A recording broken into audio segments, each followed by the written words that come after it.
are. It's another Saturday morning. That means it's time for the Cummins Real Estate Group show with Michele Cummins and myself, Curtis Pope. Good morning, Michele. Good morning, Curtis. How are you? I'm doing good, although I have to admit, you're all dressed all Christmassy and you've got your nails all done. I'm sitting here in my coat because it is freezing in this control room this morning.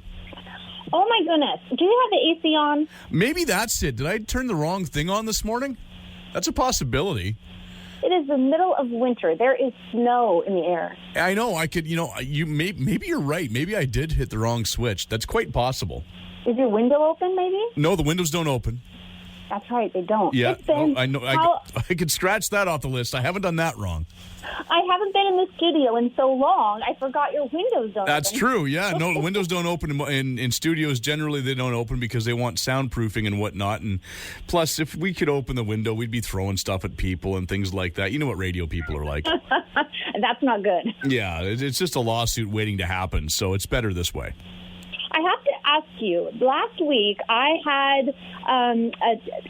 we went out for chai tea, and I went out for chai tea with a friend, and I tried this new place in Abbotsford. Have you ever tried it? It's a cafe, but I thought it was coffee. Actually, we thought we were going for coffee, but oh my gosh, we had the best chai tea ever, and this butter chicken wrap, and it was just amazing, like grilled.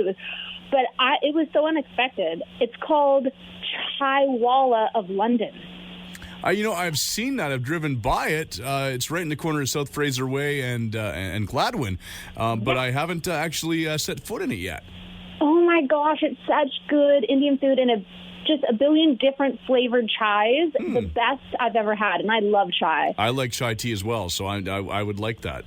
It's so good. I had the vanilla chai, but they have so many unique flavors that I have to now go in and try every different flavor. I'm going to actually have a group lunch there in January, and because the atmosphere is amazing. It's 2 stories high, really high ceiling windows, the lights, the fixtures, the way they do it all there. It's amazing, and the views of Mount Baker and everything are just outstanding.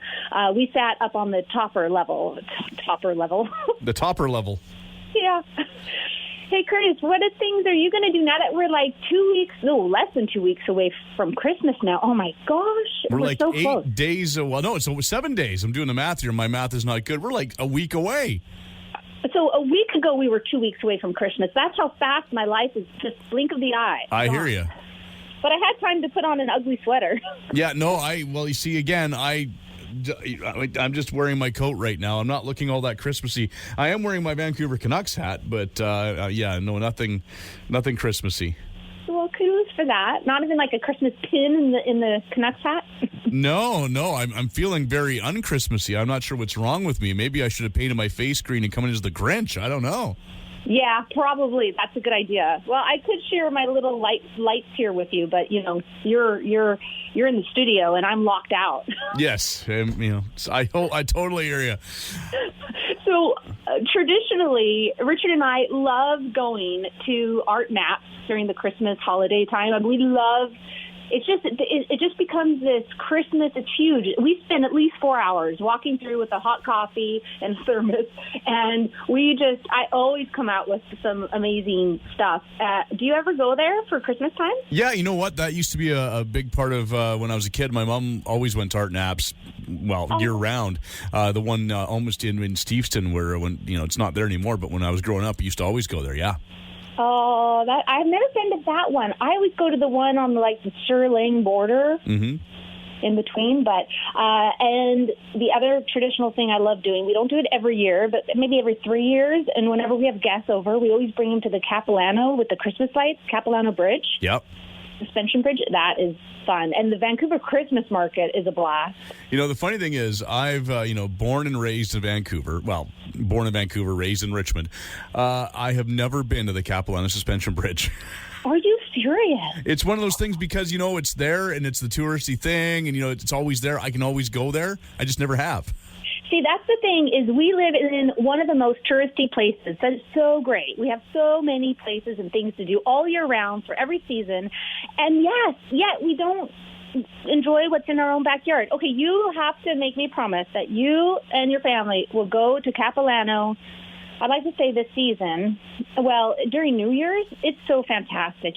The bridges and the walk paths and you've got to go. It's so fun. Yeah, no, I keep saying we're going to go there one day, but we haven't. And in fact, I think Cody's been there, and maybe even Cassidy too, for like school field trips and stuff. But no, I have never. I know Kelly's been there. I've just never been there.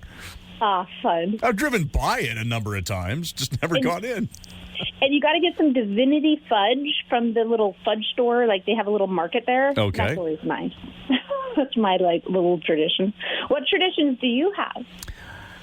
Around Christmas time? Yeah. Spending a lot of money. Wait a minute. No, that's not really a tradition. That's just a cause and effect. My dad has always made homemade chocolates around Christmas time. Oh, nice. So he's always spent a lot of time at Christmas time making that, and he sort of passed it on to me a little bit, not so much.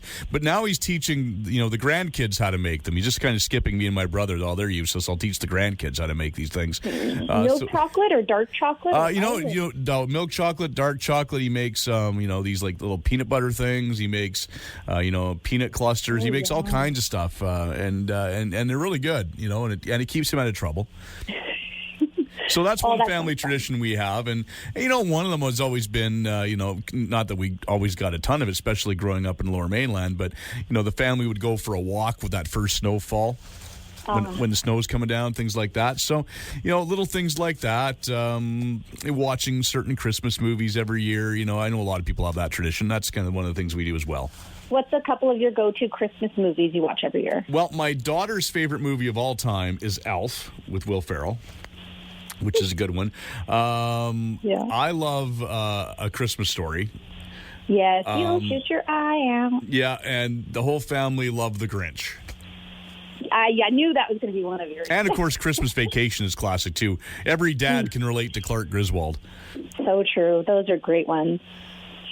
And I know you, as a movie fan, I know your husband's a big fan of It's a Wonderful Life. Oh, yes. I love that one, too. We usually watch the black and white and the colored version. So we'll watch one around Christmas, usually Christmas Eve sometimes, and then, New Year's, we'll watch the other one as well. Yeah, no, that makes sense. I usually watch that at some point as well, because it is a classic. Okay, how about the one with Bo and Luke Duke from the Dukes of Hazzard? They were in one that was actually filmed in Vancouver and the surrounding areas, and it's called Christmas Comes to Willow Creek. I don't believe I have seen that one. We just watched that actually last night. We just watched it last night. We usually watch that one once a year too. You got to check that one out. It's very 80s, but it's John Schneider and Tom Wopat. Yeah, it's Bo and Luke. Yeah. And I mean, I always the big battle in my house is between me and my boys and Kelly is we like to watch Die Hard. And Kelly's like, this is not a Christmas movie. I'm like, it takes place at Christmas. It's a dad trying to get back with his family at all costs. It's a Christmas movie. Sounds Christmassy to me. I've never seen it. But... You've never seen Die Hard with Bruce Willis? Nope. How? Surprising things do happen. I tell you. Another one that's technically a Christmas movie is the original Lethal Weapon. Oh, really? It takes place at Christmas time. I'm trying to think if I've ever seen that one. Yeah, I thought I did, but... Yeah, that one takes place at Christmas time, too. At one point, if memory serves, Mel Gibson's trying to buy a Christmas tree from drug dealers. Well, sounds pretty Christmassy. And he takes them down because he's a cop, right? So that's the whole bust. And it's Mel Gibson. It's Lethal Weapon. It started the buddy cop movies. Oh, okay. Well, maybe I'll have to have that one on my list. There you go. A couple action movies that are loosely around Christmas to watch. So one topic I wanted to talk about before we head off to a little break here is some news about BC and how they want everyone's opinion about making buildings more accessible for everyone. I don't know about you, but I do know some people personally that, are in wheelchairs or with walkers and I have clients and family and friends, and they need the accessibility. And there's a lot of buildings that don't have that. So the government's asking the public to fill out an online survey to help guide changes to the building code. And there's a couple stories. So somebody named Dominic Jacobs, so she can't get into her Vancouver Island condo using the front entrance without someone to hold the door for her. That would be pretty difficult, especially if you're waiting around. How long? I can't imagine that. But stairways, door handles, slippery floors. Most disabled British Columbians have a list of things that make buildings inaccessible to them, and now the province wants to hear about them as it works to update the BC Building Code. So much like where builders, and I was part of a task force many years ago about getting into the building code for future aging, so that when you buy a home, you can actually age in it. And when you do possibly need a walker or a wheelchair, that you can still live in your same home. And what's roughed into the home and what's already built there are the wider doorways, the maybe the microwaves in the lower shelf, the support behind the walls where you might have to get support, by the toilet or the shower, things like that. That's already built. Roughed into the house. So the building code lays out the minimum safety requirements for new building construction, and it's updated every 5 years or so, and the province is putting a focus on accessibility for the next update in 2023. So Dan Coulter, the MLA for Chilliwack, is the Parliamentary Secretary for Accessibility, and he says his government's goal is to make BC the most accessible province, and for that they need public help. He's launched an online survey which British Columbians can use to lay out their priorities for building access. Accessible doors that are activated by push button make buildings more accessible for wheelchair users and also people who use canes or have limited use of their hands or arms. People can use their elbows or hips to push the button and open the door.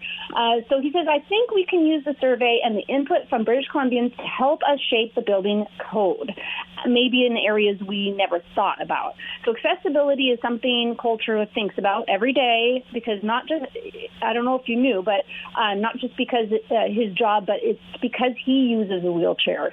He says he avoids all buildings that don't have an elevator and finds doors challenging as well. If they don't open automatically, the building, can be inaccessible to him. So there are places he may not be able to go because of that.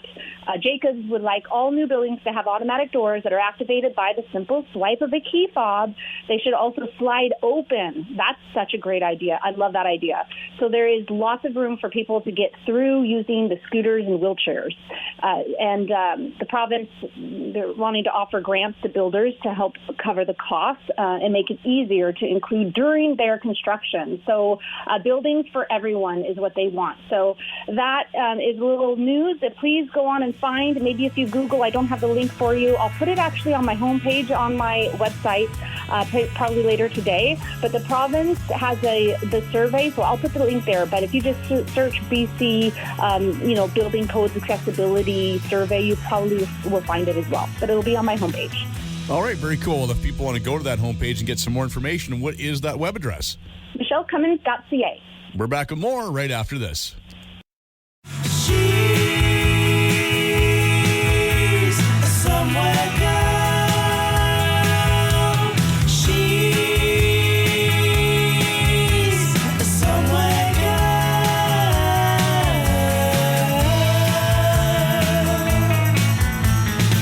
And we are back with segment number 2 of the Cummins Real Estate Group show, of course, with Michele Cummins and myself, Curtis Pope. All right, Michele. So we gave some news about accessibility there and how that could be changing in the province. What do we got for segment number 2? Lots of exciting stuff ahead of us, Curtis. Exciting stuff. We're talking about termination of land use contract. Well, termination, that sounds like a pretty, important word. Yeah, termination, cut off, no more, done. You're done. You're done. It is so true. And so that's the LUC. So a lot of people are like, oh, I want to buy an LUC lot. I want to buy an LUC lot. And we have a lot of that in Abbotsford. We have a lot of that in quite a few municipalities. So what is a land use contract and what does the termination of it mean? So the land use agreements between local governments and landowners is going to be cut off. Municipalities and regional districts may enter into phased development agreements and housing agreements with landowners. In the past, they could enter into these land use contracts. And land use contracts were allowed in BC between 1971 and 1978. So between the time I and you were born. Hey, easy now. Don't give away too much. As a form of site-specific contractual agreement between local governments and landowners, the intent was to allow more flexibility than traditional zoning. And these contracts were registered onto land title, and they could be amended or discharged in the following ways. 1, by bylaw at any time with the agreement of the local government and the landowner. And 2, in the manner specified in the contract. So when the land use contract legislation was repealed in 1978, the existing contracts remained in place. However, no new contracts could be created after that time. Now, in 2014, which to me just seems like yesterday, but, it's been a while now. So in 2014, the Local Government Act was changed to terminate all land use contracts by June 30th of 2024. Giving local governments time to ensure that zoning and other bylaws are in place when the land use contracts terminate. The legislative change provides 2 termination options. The termination option that is used may have different requirements for matters such as public hearings, notification procedures, and filings related to land titles. If land, a building or other structure is being lawfully used under the land use contract and the use would not apply under the new bylaw, the use may continue as non-conforming use. So that's a lot like before the setbacks were in place. There's a lot of older homes that are legally non-conforming. When you hear that word, it's because they were built before the new bylaws came in place. But if they ever burned down or something happened to them, you would not be able to rebuild in the same location. Thus far, and you have to be careful as a buyer, you want to make sure that if you can't rebuild it in that location, can you build it within the lot dimensions? Where would you place it? What if it's a smaller lot? What if there's a creek running through it? What if it's against a major street, which has shorter setbacks than if you were adjacent to, let's say, just another property owner? But still, all of those things you have to really consider. Is it on septic and well, and where are those locations? How close can you be? All the stuff that you have to consider. So if you have an older house, or you're thinking of buying a place that is legal, non-conforming, and the legal part just means it's allowed to be there as long as it's there, but you can't get out any new building permits. You can't build. You can't extend onto those properties. If the, let's say, deck gets destroyed in a fire or in another way, you can't get a permit for another deck if it's within that new zoning setback. If it's in that. So, anyways, enough about that. That's what that means. Certain conditions may apply, so contact your local government for more details. Now, an early termination option allows local governments to actually terminate land use contracts before the June 30th or 2022. So they all have to be ended by June 30th, 2024. But governments can start now to phase them out, providing zoning is in place and certain requirements are met. So the city of Surrey plans to discharge land use contracts before the date. So they've been working on that. And they've been working with landowners. They have to go through the neighborhood. So let's move on, though, to the relationship between LUCs and zoning. So if a property lies within the boundaries of an LUC, all land use regulations are prescribed in the LUC. Nevertheless, all properties in Surrey are assigned a zoning bylaw in its, if you care, 12,000 zone, including those properties that are governed by LUC. So the zone assigned to a property that is regulated by an LUC is referred to as an underlying zone. Although all properties are regulated by LUCs, have underlying zoning, the underlying zoning is to provide a general guide and has absolutely no effect on the land uses, density, or building siting. So once an LUC is terminated, the underlying zoning for the property automatically comes into effect. However, there are properties within some LUCs that do not correspond well to the underlying zoning that has been assigned to the property, or that contain uses that are not equivalent to the uses or mix of uses contained within existing zones under that zoning bylaw. So in such instances, in conjunction with the termination of the LUC, these properties will be rezoned to either a more appropriate zone under the zoning bylaw, or to a site-specific comprehensive development. So definitely check in if you have a property that's within the LUC. If you bought it because it was an LUC lot, definitely keep in mind that 2024 date is going to come up sooner than you think. If last week went away in a blink of my eye, so is the next couple of years. So get prepared for that. And so there's some frequently asked questions that I thought I would bring up about that. So one is for the properties with underlying single-family residential zones. Does the city require the consent of the owner of the property before an LUC can be terminated? Well, that's a no. Recent legislation allows the city council to terminate LUCs without the consent of the property owner. Will I be notified if City Council proposes to terminate the LUC on the property on which any home is located? The answer is yes. Once a planning report with respect to the termination of the specific LUC has been presented to Council, and once Council has given first and second readings to the LUC termination bylaw, all property owners and tenants within the LUC to be terminated will receive written notification by the city clerk. So all property owners and tenants of property within 100 meters of the LUC proposed to be terminated will also be notified by letter as well. Additionally, notifications will be placed in the local newspaper to appraise the general public of the proposed LUC termination. Property owners and tenants within the LUC surrounding property owners and tenants and the general public all have the right to make their opinions known either in person or in writing at the public hearing held by the city. So the next question frequently asked, does the LUC termination mean that the city is going to redevelop my property and that I will have to move? Well, no. The city of Surrey has no intention of redeveloping your property, and you can continue to reside in your current property as long as you wish. Now, these frequently asked questions are because Surrey has a very much an action plan to be terminating them prior to 2024. They do have more frequently asked questions than other municipalities when I was researching this. So this is where I got these questions from, just so you know. So does the LUC termination mean that I will be required to make changes or upgrades to my existing dwelling so that it conforms to underlying zoning? No, you will not be required to make any changes or upgrades to bring your existing single-family dwelling in compliance with the underlying zone that will regulate your property once the termination of the LUC on your property comes into effect. Another question, will an LUC termination have an impact on the assessed value on my property and on my property taxes? No, you don't have to worry about that. It is not anticipated that terminating the LUC currently regulates your property will have any effect or impact on either the assessed value or the city property taxes. Does an LUC termination make it easier for a developer to redevelop my property? Well, no. Any developer who wants to develop your property will first have to obtain your consent to allow any redevelopment of your property to move forward. If the developer receives your consent, the developer will still have to submit a land development application to the city. So there you go.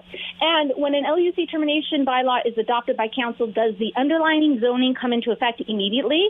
The answer is no. LUC termination bylaws come into effect 1 year after they are adopted. During the 1 year period, the rules and regulations of the LUC that is being terminated will continue to apply. So there are some of the questions that are frequent. If you have any more, feel free to call an official about this, and I can connect you if you need that. But there you go. That's a lot about, and that's happening everywhere in BC. So not, City of Surrey has this action plan, but many others are moving forward with that as well. So the City of Surrey seems to be really proactive in a lot of things.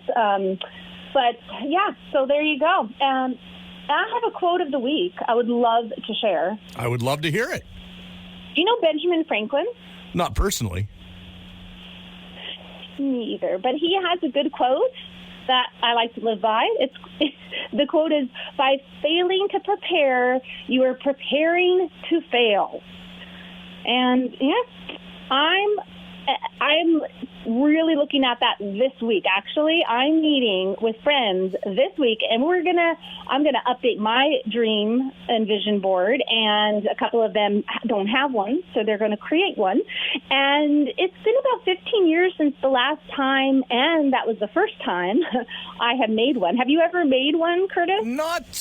Not completely, not so much, I guess, a vision board, but I've definitely written down, on a piece of paper, goals and aspirations and things like that.